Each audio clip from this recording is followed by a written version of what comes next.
Okay, welcome back once again to all my dear students. આજના વિડિયોની અંદર આપણે વાત કરીશું સંયોજકતા બંધનવાદનો સિદ્ધાંત. પણ એ પહેલા જે આગળના વિડિયોમાં આપણે વાત કરી કે બંધની ધ્રુવીયતા એનું પહેલા તો રિવિઝન કરીએ. એવું કહ્યું આપણે કે કોઈ પણ રાસાયણિક બંધ મોટા ભાગે સંપૂર્ણપણે આયનીય અથવા તો સહસંયોજક હોતા નથી. જેમ કે H2Cl2 O2 N2 જે છે એ ઇલેક્ટ્રોનની ભાગીદારી કરીને જે સહસંયોજક બંધ બને છે, પરંતુ જ્યારે બંધ લંબાઈ અને બંધ એન્થાલ્પીની જ્યારે વાત કરીએ ત્યારે એવું માલુમ પડે છે કે તેની અંદર તે થોડા ઘણા અંશે આયનીય સંયોજનો પણ છે. જેમ કે આપણે એક્ઝામ્પલ લીધો કે હાઇડ્રોજન ફ્લોરાઇડ, જેમાં ફ્લોરિનની વિદ્યુત ઋણતા વધારે હોવાથી એવું કહ્યું કે બધા ઇલેક્ટ્રોન ફ્લોરિન પરમાણુ તરફ આકર્ષાયેલા હોય. એટલા માટે એવું કહેવાય કે હાઇડ્રોજન ઉપર આંશિક ધન વીજભાર અને ફ્લોરિન ઉપર આંશિક ઋણ વીજભાર ઉદ્ભવે છે, અને માટે એવું કહેવાય કે તેની અંદર દ્વિધ્રુવીય ચાક માત્રાનું મૂલ્ય મળે. હંમેશા યાદ રાખો કે દ્વિધ્રુવીય ચાક માત્રાનું મૂલ્ય ત્યારે જ મળે જ્યારે બે પરમાણુઓ વચ્ચે વિદ્યુત ઋણતામાં તફાવત હોય.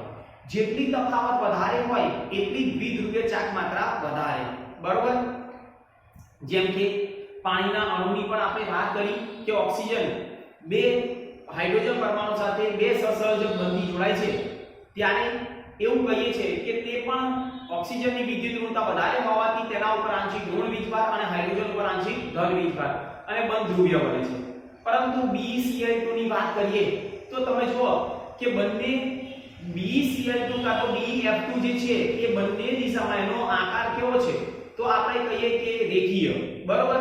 અને બંને વિરુદ્ધ દિશામાં પારસ્પરિક એકબીજાથી વિરુદ્ધ હોવાથી તેમાં દ્વિધ્રુવીય ચાક માત્રાનું મૂલ્ય કેવું થાય છે? 0 થાય છે. અને છેલ્લું આપણે એવું વાત કરી કે NH3 ની દ્વિધ્રુવીય ચાક માત્રાનું મૂલ્ય NF3 કરતા વધારે છે. કારણ એક જ હતું કે N-H3 બંધ છે અને N-F3 બંધ છે, પણ નાઇટ્રોજનની N-H માં નાઇટ્રોજનની વિદ્યુત ઋણતા વધારે હોવાથી બધા હાઇડ્રોજન પરમાણુ એક જ નાઇટ્રોજન પરમાણુને ઇલેક્ટ્રોન આપે છે. એટલે નાઇટ્રોજન પરમાણુ પર ઇલેક્ટ્રોનની ઘનતા વધે છે, અને માટે આપણે એવું કહેવાય કે તેની દ્વિધ્રુવીય ચાક માત્રા વધુ. જ્યારે NF3 માં ફ્લોરિનની વિદ્યુત ઋણતા વધારે હોવાથી નાઇટ્રોજન પરમાણુ 3 ફ્લોરિન પરમાણુને ઇલેક્ટ્રોન આપે એટલે વહેંચાય છે, અને એટલા માટે તેનું દ્વિધ્રુવીય ચાક માત્રાનું મૂલ્ય કેવું થાય છે? ઓછું. એટલે કહ્યું કે NH3 નું દ્વિધ્રુવીય ચાક માત્રાનું મૂલ્ય NF3 કરતા વધારે છે. બરોબર? ત્યારબાદ Ab, પછી Ab2, Ab3 અને Ab4 પ્રકારના અણુઓના ભૌમિતિક આકાર અને દ્વિધ્રુવીય ચાક માત્રાનું મૂલ્ય પણ આપણે જોયું. આજે આપણે વાત કરીશું નેક્સ્ટ પોઈન્ટ બેટા, જેને આપણે કહીએ સંયોજકતા બંધનવાદનો સિદ્ધાંત. બરોબર? તો જોઈએ આપણે સંયોજકતા બંધનવાદનો સિદ્ધાંત. ઓકે, ચલો સૌપ્રથમ આપણે કહીશું સંયોજકતા બંધનવાદ. સંયોજકતા બંધનવાદ. ઓકે, આ પહેલા તો આ સિદ્ધાંત કોણે આપ્યો? તો વૈજ્ઞાનિક હિટલર અને લંડને સૌપ્રથમ સંયોજકતા બંધનવાદનો સિદ્ધાંત રજૂ કર્યો. બરાબર? એટલે કોણે રજૂ કર્યો? તો હિટલર અને લંડન. હિટલર અને લંડને શું સંયોજકતા બંધનવાદ નો સિદ્ધાંત રજૂ કર્યો.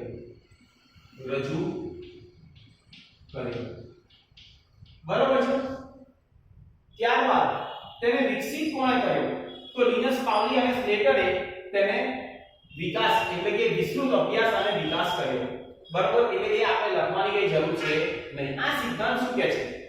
આ સિદ્ધાંત પ્રમાણે એવું કહેવામાં આવે છે કે જ્યારે અર્ધપૂર્ણ વરાયેલી કક્ષકો એકબીજાની નજીક આવે છે ત્યારે તે કક્ષકોનું સંમિશ્રણ થાય છે, અને સંમિશ્રણ થતા તેમની વચ્ચે બંધ બને છે, જેને આપણે સહસંયોજક બંધ એટલે કે સિગ્મા બંધ અથવા તો પાઈ બંધ કહીએ છીએ. એટલે લખીએ કે શું સિદ્ધાંત કહે છે? આ સિદ્ધાંત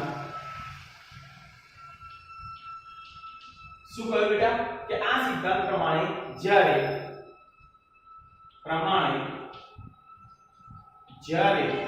અર્ધપૂર્ણ ભરાયેલ બે કક્ષકો એવું કહેવાય ભરાયેલ પરમાણ્વીય કક્ષકો એકબીજાની નજીક આવે છે પરમાણ્વીય કક્ષકો એકબીજાની નજીક આવે બરાબર ત્યારે એક બીજાની નજીક આવે ત્યારે તેઓનું સંમિશ્રણ થાય છે તેઓ સંમિશ્રણ પામે છે તેઓ સંમિશ્રણ પામે છે અને પરિણામે સહસંયોજક બંધની રચના પ્રાપ્ત કરે છે અને પરિણામે સંયોજક બંધની રચના પ્રાપ્ત કરે એનો મતલબ એવો થાય કે જ્યારે અર્ધપૂર્ણ ભરાયેલી બે કક્ષકો એકબીજાની નજીક આવે છે ત્યારે કક્ષકોનું સંમિશ્રણ થાય છે અને એ સંમિશ્રણ થતા જે બંધ બને છે તેને આપણે કહીએ છીએ સહસંયોજક બંધ બરાબર એટલે આ પોઈન્ટ આપણને ખબર હોવી જોઈએ નેક્સ્ટ આપણે વાત કરીએ બેટા કે આ જે પરમાણ્વીય કક્ષકોનું જે સંમિશ્રણ થાય છે એ કેવી હોવી જોઈએ તો અર્ધપૂર્ણ ભરાયેલી જ કક્ષક એક પરમાણુ અર્ધપૂર્ણ ભરાયેલી કક્ષક અને બીજા પરમાણુની સંમિશ્રણ થાય અને સહસંયોજક બંધ રચાય છે બરાબર આ સંયોજકતા પરમાણુઓ તેઓના સંયોજકતા ઇલેક્ટ્રોનની ભાગીદારીથી શું બનાવે છે સહસંયોજક બંધ એટલે અહીંયા લખીએ કે આ સંયોજકતા પરમાણુઓ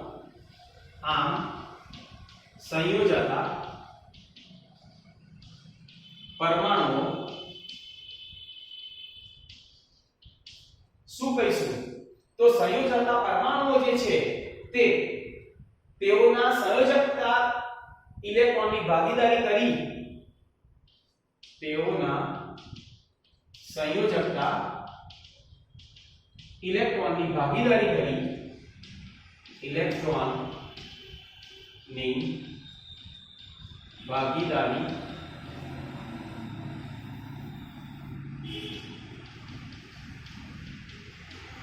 કરી અને શું કર્યું સહસંયોજક બંધની રચના કરે છે સહસંયોજક બંધની રચના કરે છે બરોબર એના પછી નેક્સ્ટ પોઈન્ટ આપણે એવું પણ કહીએ કેટલીક વખત સંયોજકતા બે પરમાણુઓ પૈકી એક પરમાણુની પરમાણ્વીય કક્ષક સંપૂર્ણ ભરાયેલી હોય જ્યારે બીજા પરમાણુની પરમાણ્વીય કક્ષક અર્ધપૂર્ણ ભરાયેલી હોય ત્યારે જે બંધ બને છે તેને આપણે કહીએ વિશિષ્ટ પ્રકારના સહસંયોજક બંધ બરોબર એટલે અહીંયા લખીએ આપણે કે કેટલી વખત સંયોજકતા બે પરમાણુઓ પૈકી કેટલી વખત સંયોજકતા બે પરમાણુઓ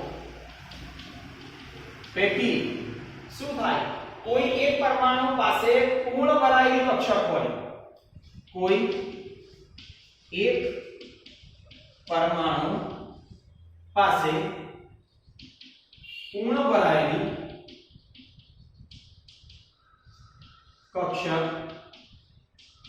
હોય અને બીજું આપણે એવું કહેવાય કે બીજા પરમાણુ પાસે અર્ધપૂર્ણ ભરાયેલી કક્ષક હોય બરાબર અને બીજા પરમાણુની કક્ષક ખાલી હોય અને બીજા પરમાણુની કક્ષક ખાલી હોય બરાબર તો પણ તેઓ એકબીજા સાથે સંમિશ્રણ પામી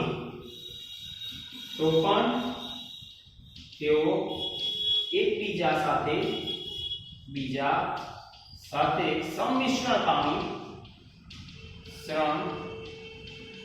પામી વિશિષ્ટ પ્રકારના સહસંયોજક બંધની રચના કરે છે અહીંયા લખીએ વિશિષ્ટ પ્રકારના સહસંયોજક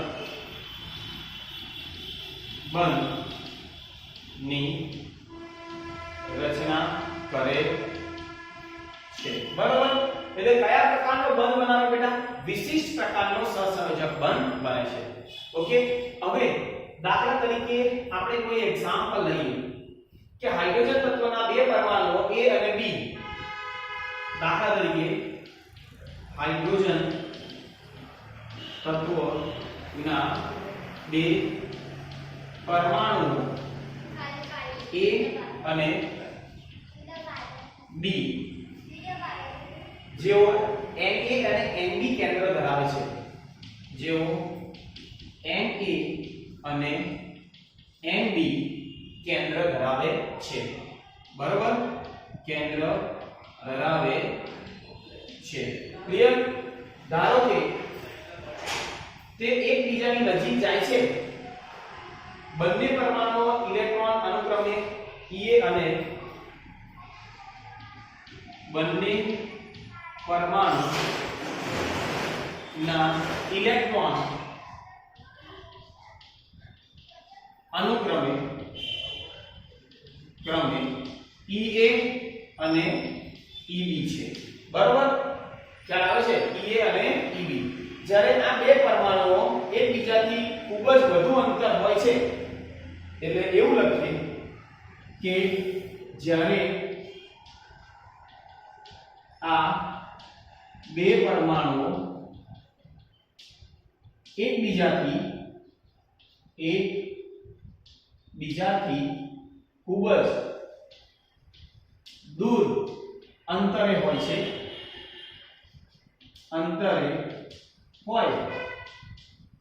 ત્યારે એવું કહેવાય કે તેમની વચ્ચે કોઈ આકર્ષણ કે અપાકર્ષણ હોતું નથી ત્યારે તેમની વચ્ચે આકર્ષણ હોતું નથી બરાબર કોઈ જ આકર્ષણ હોય નહીં જ્યારે તેઓ એકબીજાથી નજીક આવે છે ત્યારે તેઓ વચ્ચે શું થાય છે આકર્ષણ અને અપાકર્ષણ થતા હોય છે જ્યારે તેઓ એકબીજાની નજીક આવે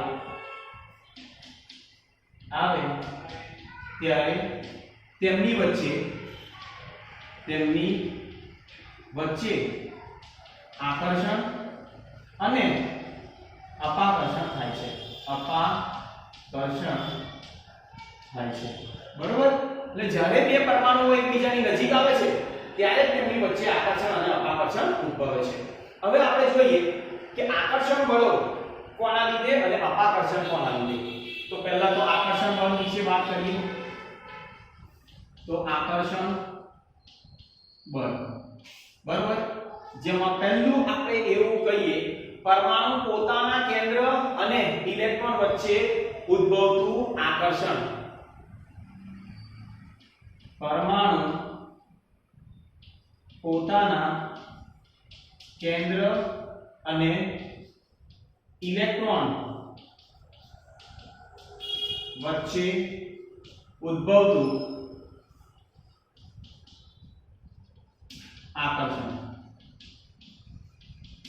જેને આપણે કહીએ NaEA અને NbEb બરાબર એ જ પરમાણુનું કેન્દ્ર અને ઇલેક્ટ્રોન વચ્ચે ઉદ્ભવતું આકર્ષણ બરાબર એટલે એ આપણને ખબર હોવી જોઈએ ત્યારબાદ એવું કહ્યું કે એક પરમાણુનું કેન્દ્ર અને બીજા પરમાણુના ઇલેક્ટ્રોન વચ્ચે ઉદ્ભવતું આકર્ષણ એક પરમાણુનું કેન્દ્ર અને બીજા પરમાણુના ઇલેક્ટ્રોન વચ્ચે ઉદ્ભવતું આકર્ષણ બરાબર એટલે NaEb અને NbEa સમજાય છે આ થયું આકર્ષણની વાત હવે એવી જ રીતે અપાકર્ષણની વાત કરીએ તો અહીંયા અપાકર્ષણ લખી દઈએ અપાકર્ષણ બરાબર છે તો પહેલું આપણે એવું કહીએ કે બંને પરમાણુના ઇલેક્ટ્રોન વચ્ચે ઉદ્ભવતું અપાકર્ષણ બંને પરમાણુ ના ઇલેક્ટ્રોન વચ્ચે ઉદ્ભવતું શું આવે અપાકર્ષણ બરોબર જેને આપણે કહીએ EA EB અને બીજો પોઈન્ટ બંને પરમાણુના કેન્દ્ર વચ્ચે ઉદ્ભવતું અપાકર્ષણ બરોબર એટલે બંને પરમાણુના કેન્દ્ર વચ્ચે ઉદ્ભવતું શું આવશે અપાકર્ષણ જેને આપણે કહીએ Na અને Nb બરોબર તો આ બધું જ બેટા આપણને ખબર હોવી જોઈએ આ જે વાત થઈ તે સંયોજકતા બંધનવાદનો સિદ્ધાંત આ બે આપણે જોઈએ છે કેવી રીતે આકર્ષણ અને કેવી રીતે અપાકર્ષણ બરોબર પણ પહેલા ખબર હોવી જોઈએ શું ડિસ્કસ કરીએ તો હિટલર અને લંડને સંયોજકતા બંધનવાદનો સિદ્ધાંત રજૂ કર્યો જેને લિનસ પાઉલિંગ અને સ્લેટરે વિકસિત કર્યો આ સિદ્ધાંત પ્રમાણે જ્યારે અર્ધપૂર્ણ ભરાયેલી બે કક્ષકોના પરમાણુઓ એકબીજાની નજીક આવે છે ત્યારે કક્ષકોનું સંમિશ્રણ થાય છે અને તેમની વચ્ચે કયો બંધ બને છે તો સહસંયોજક બંધ બરાબર આમ સંયોજકતા પરમાણુઓ તેઓ સંયોજકતા ઇલેક્ટ્રોનની ભાગીદારી કરીને સહસંયોજક બંધ બનાવે છે કેટલી વખત સંયોજકતા બે પરમાણુઓ પૈકી કોઈ પણ એક પરમાણુની પરમાણુય કક્ષક સંપૂર્ણ ભરાયેલી છે અને બીજી પરમાણુની કક્ષક અર્ધપૂર્ણ ભરાયેલી છે ત્યારે પણ આવા કિસ્સાઓમાં પણ તેનું સંમિશ્રણ થાય છે અને વિશિષ્ટ પ્રકારનો સહસંયોજક બંધ બનાવે છે હાઇડ્રોજન તત્વ લઈ લીધા જેમાં બે પરમાણુ A અને B જેમાં કેન્દ્ર Na Nb અને ઇલેક્ટ્રોન Ea અને Eb તો તેમની વચ્ચે ઉદ્ભવતું આકર્ષણ અને અપાકર્ષણ એવું કહેવાય કે જ્યારે પરમાણુઓ એકબીજાથી દૂર છે ત્યારે તેમની વચ્ચે કોઈ આકર્ષણ કે અપાકર્ષણ હોતું નથી પણ જ્યારે પરમાણુઓ એકબીજાની નજીક આવે છે ત્યારે તેમની વચ્ચે આકર્ષણ અને અપાકર્ષણ જેવી ઘટનાઓ થતી હોય છે તો આકર્ષણ અને અપાકર્ષણ કયા તો આકર્ષણ બળ એટલે પરમાણુ પોતાના જ કેન્દ્ર અને ઇલેક્ટ્રોન વચ્ચે થતું આકર્ષણ એટલે NaEA NbEb એક જ પરમાણુના કેન્દ્ર અને બીજા પરમાણુના ઇલેક્ટ્રોન વચ્ચે થતું આકર્ષણ NaEb અને NbEa અપાકર્ષણની વાત કરીએ તો બંને પરમાણુઓના ઇલેક્ટ્રોન વચ્ચે થતું અપાકર્ષણ EaEb અને બીજું આપણે કહ્યું કે બંને પરમાણુના કેન્દ્ર વચ્ચે થતું અપાકર્ષણ એટલે Na અને Nb ચલો આટલું નોટ ડાઉન કરી લો ફટાફટ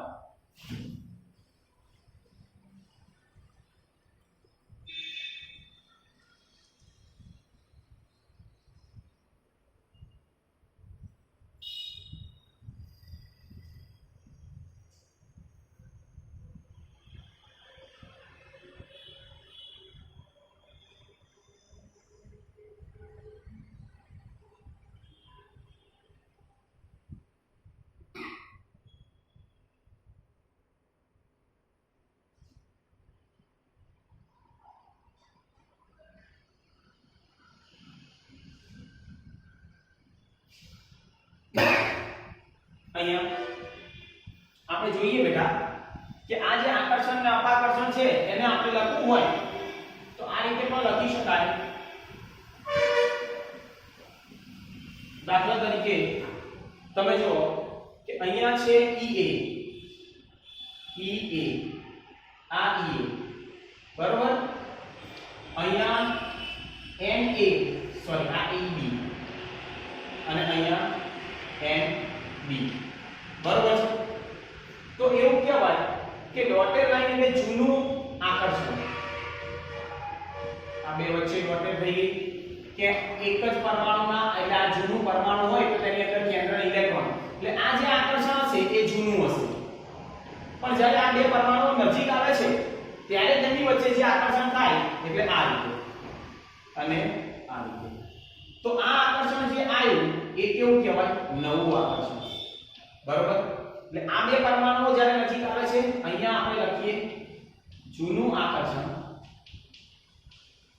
અને આ નવું આકર્ષણ સમજાય છે ખ્યાલ આવી ગયો એટલે આ થયું આકર્ષણ બળ શું થયું આ આકર્ષણ બળ ઓકે હવે અપાકર્ષણની વાત કરીએ તો અપાકર્ષણની આપણે વાત કરીએ તો અહીંયા છે દાખલા તરીકે આ બે અહીંયા એક Na આ છે NB બરોબર Na NB કેન્દ્ર હવે શું થશે અપાકર્ષણ કોણ અહીંયા EA અને EB બરોબર છે એટલે આ થયું EA અને આ થયું EB EA EB NA NB વચ્ચે શું થયું અપાકર્ષણ બરોબર તો આ થયું બેટા અપાકર્ષણ ને આપણે લખીએ અપાકર્ષણ એક આકર્ષણ અને એક અપાકર્ષણ બરોબર એટલે આ બધું જ આપણને ખબર હોવી જોઈએ બીજું આપણે એવું કહીએ કે આકર્ષણ જે છે પ્રાયોગિક રીતે સાબિત થયું કે આકર્ષણ બળની માત્રા અપાકર્ષણ બળ કરતા વધારે હોય છે બરોબર એટલે એવું કહ્યું કે પરમાણુઓ જે છે કેન્દ્ર અને બાહ્યતમ કક્ષામાં ઇલેક્ટ્રોન એકબીજાથી આકર્ષાયેલા હોય છે બરોબર એટલે અહીંયા લખીએ આપણે ચલો આ કમ્પ્લીટ થઈ ગયું કે અહીંયા એવું લખાય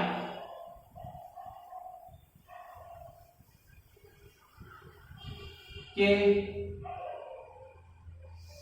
નેક્સ્ટ પોઈન્ટ આપણે એવું લખીએ કે પ્રાયોગિક પ્રયોગ દ્વારા સાબિત થયું કે આકર્ષણ બળ અપાકર્ષણ બળ કરતા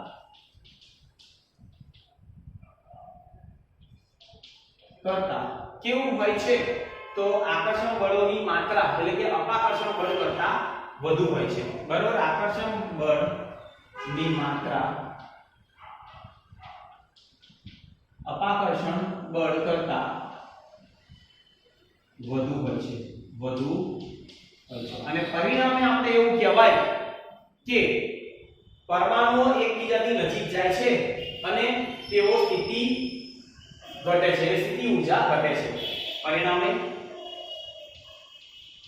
પરિણામે પરમાણુઓ એકબીજાની નજીક જાય અને તેમની સ્થિતિ ઊર્જા ઘટે છે એટલે કેટલા હદ સુધી નજીક જશે જ્યારે તેમની વચ્ચે સંતુલન ના થાય ત્યાં સુધી તેઓ એકબીજાની નજીક જાય છે બરાબર જઈ શકશે કે જ્યાં આકર્ષણ બળ અને અપાકર્ષણ બળ કેવું થશે તો આકર્ષણ અને અપાકર્ષણ બળો સંતુલિત કરે ત્યાં સુધી પરમાણુઓ એકબીજાની નજીક ત્યાં સુધી જશે જ્યાં સુધી આકર્ષણ અને અપાકર્ષણ બળ સંતુલિત થાય એટલે કે આકર્ષણ બળો અપાકર્ષણને સંતુલિત કરે આકર્ષણ બળ અપાકર્ષણ બળને સંતુલિત કરે એટલે આકર્ષણ અપાકર્ષણને સંતુલિત કરે ત્યાં સુધી એ બે પરમાણુઓ એકબીજાની નજીક જશે બરાબર અને આપણે એવું કહીએ અને પ્રણાલી ન્યૂનતમ ઊર્જા પ્રાપ્ત કરે અને પ્રણાલી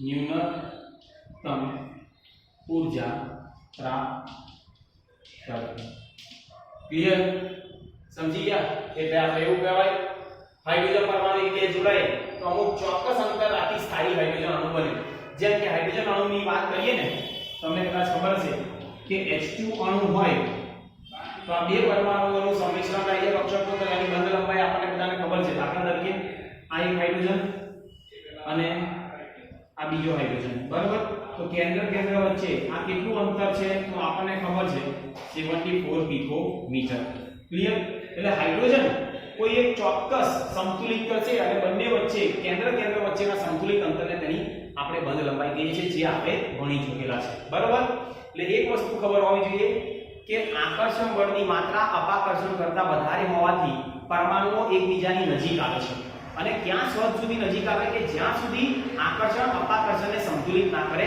ત્યાં સુધી જ્યાં સુધી તેમની સ્થિતિ ઊર્જા શૂન્ય ના થાય ત્યાં સુધી. ખ્યાલ આવી ગયો? એટલે એ પણ આપણને ખબર હોવી જોઈએ. ચાલો બધું નોટ ડાઉન કરી લો. અહીંયા આપણે સંયોજકતા બંધનવાદનો સિદ્ધાંત કમ્પ્લીટ થયો. બરાબર?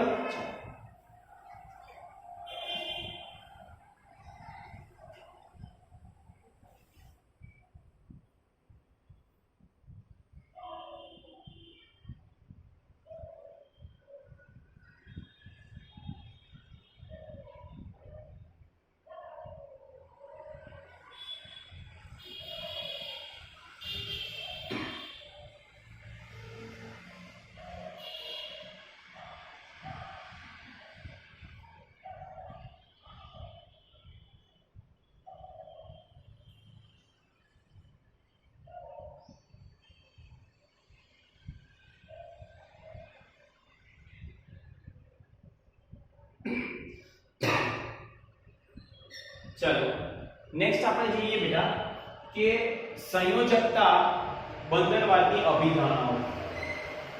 સંયોજકતા બંધનવાદની અભિધારણાઓ.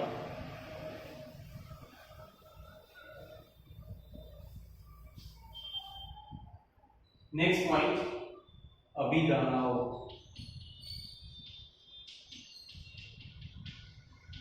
કોની? સંયોજકતા બંધનવાદની. બરાબર? એવું કહ્યું કે સહસંયોજક બંધની પ્રબળતા સહસંયોજક બંધની પ્રબળતા એવું કહેવાય કે પરમાણ્વીય કક્ષકોના સંમિશ્રણની માત્રાના સમપ્રમાણમાં હોય છે. પરમાણ્વીય કક્ષકો ના સંમિશ્રણ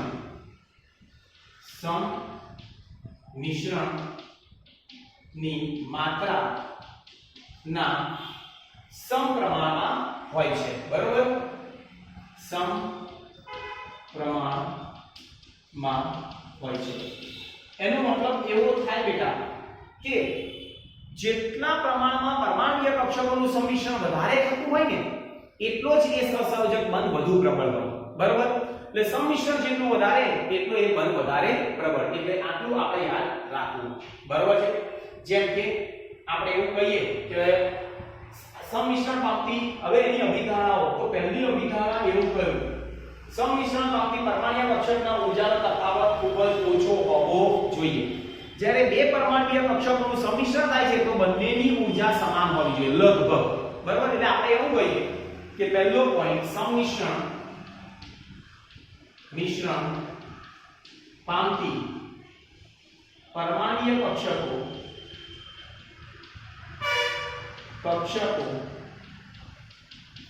ની ઊર્જા નો તફાવત ઓછો હોવો જોઈએ.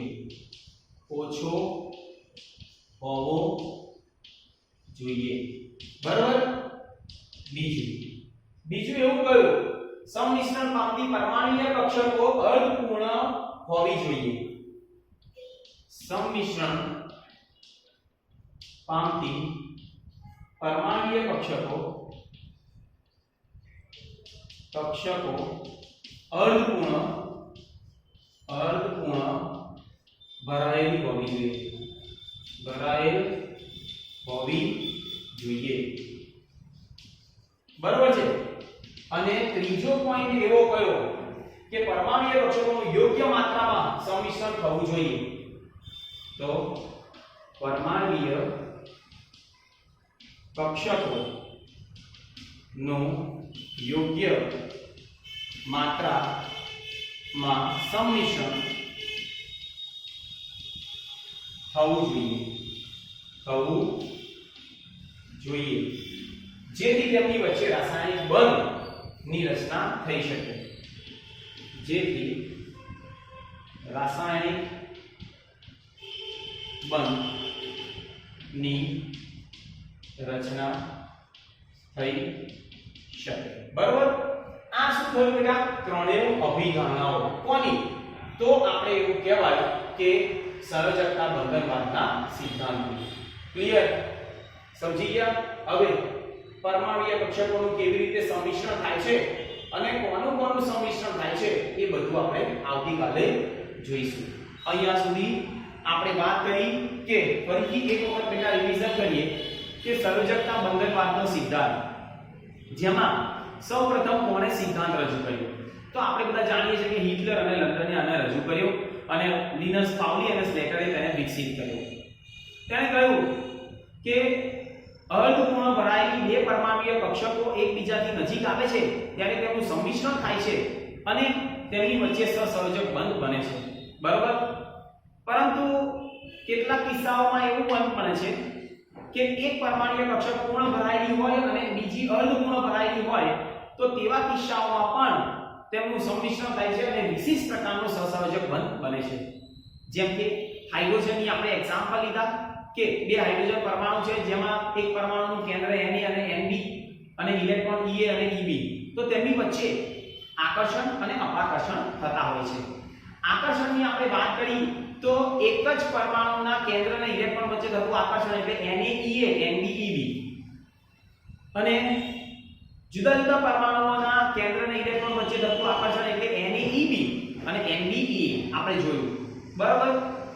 ત્યારબાદ અપાકર્ષણની વાત કરીએ તો એક જ બે જુદા જુદા પરમાણુઓના કેન્દ્ર વચ્ચે થતું અપાકર્ષણ એટલે NaE Nb અને ઇલેક્ટ્રોન હોય તો Ea Eb અપાકર્ષણ. બરાબર? ત્યારબાદ આપણે એવું કહ્યું કે આકર્ષણ કરતા અપાકર્ષણની માત્રા વધુ હોવાથી પરમાણુઓ એકબીજાથી નજીક આવે છે. ક્યાં સુધી? કે જ્યાં સુધી તેમની અને જ્યારે તે પરમાણુઓ એકબીજાથી નજીક આવે છે ત્યારે તેમની સ્થિતિ ઊર્જા ઘટે છે. કેટલા હદ સુધી નજીક આવી શકે? જ્યાં સુધી આકર્ષણ અપાકર્ષણને સંતુલિત ના કરે ત્યાં સુધી, જ્યાં સુધી તેમની સ્થિતિ ઊર્જા ઘટીને શૂન્ય ના થાય ત્યાં સુધી. બરાબર? જેમ કે હાઇડ્રોજન પરમાણુની આપણે વાત કરી તો બે પરમાણુઓ છે તો તેમના કેન્દ્ર વચ્ચેના સંતુલિત અંતર ને આપણે તેની બંધ લંબાઈ કઈ 74 પિકોમીટર. ત્યારબાદ આપણે વાત કરી કે સંયોજકતા બંધનવાદની અભિધારણાઓ. તો એવું કહ્યું કે સંયોજકતા બંધનવાદની અભિધારણામાં પહેલું તો એવું કહ્યું કે બંધની પ્રબળતા કોની ઉપર આધાર રાખે? તો સંમિશ્રણની માત્રાના સમપ્રમાણમાં હોય છે. એનો મતલબ એવો થાય કે જેટલું સંમિશ્રણ વધારે થતું હોય ને કક્ષકોનું, તેટલો જ વધારે પ્રબળ બંધ બને. બરાબર? પછી કહ્યું કે તેની અભિધારણામાં પહેલું કહ્યું કે ભાઈ સંમિશ્રણ પામતી પરમાણુય કક્ષકો કેવી હોવી જોઈએ? તો ઊર્જાનો તફાવત ખૂબ જ ઓછો હોવો જોઈએ. બીજો પોઈન્ટ એવો કયો કે યોગ્ય પ્રમાણમાં સંમિશ્રણ થતું હોવું જોઈએ જેથી કરીને રાસાયણિક બંધની રચના કરે. અને ત્રીજો પોઈન્ટ એવો કયો કે પરમાણુય કક્ષક જેનું સંમિશ્રણ થાય છે તે કક્ષક અર્ધપૂર્ણ ભરાયેલી હોવી જોઈએ. બરોબર? તો આ બધું બેટા હતું સંયોજકતા બંધનવાદનો સિદ્ધાંત. બરોબર? હવે સંમિશ્રણ પામતી પરમાણુય કક્ષકો કેવી રીતે થશે? ધન સંમિશ્રણ, ઋણ સંમિશ્રણ, શૂન્ય સંમિશ્રણ, પછી સિગ્મા બંધ, પાઈ બંધ, એ બધું આપણે નેક્સ્ટ વિડિયોની અંદર જોઈશું. બરોબર? તો આજના વિડિયો માટે આટલું enough. Thank you very much.